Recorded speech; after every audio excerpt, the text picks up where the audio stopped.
जय शिवराय, जय शंभूराजे, जय हिंदू राष्ट्र। तर मित्रांनो, सर्वांनी छावा चित्रपट तर बघितला असन। तो चित्रपट म्हणजे आपल्यासाठी तो चित्रपट नाही आहे, तर ती एक आपल्यासाठी संभाजी महाराजांचा इतिहास आहे। तर मित्रांनो, जाणून घ्या बलिदान मास म्हणजे काय आहे। तर आपला भाऊ आपल्याला सांगणार आहे बलिदान मास काय आहे ते।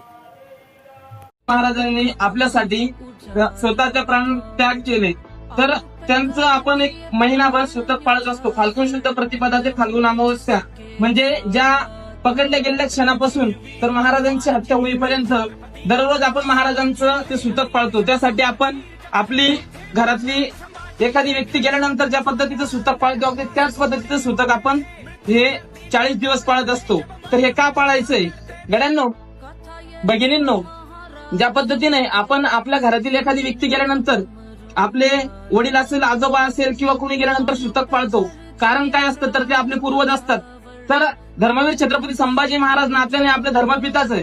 तुम्ही आम्ही गर्वाने हिंदू म्हणून जगतोय, तर ते फक्त आणि फक्त या पितापुत्रांमुळेच, छत्रपती शिवाजी महाराज आणि धर्मवीर छत्रपती संभाजी महाराज यांच्या पुण्यामुळेच। तर या धर्मवीरांचा त्याग सदैव आपल्या स्मरणात राहावा यासाठी आपण धर्मवीर बलिदान मास पाळत असतो।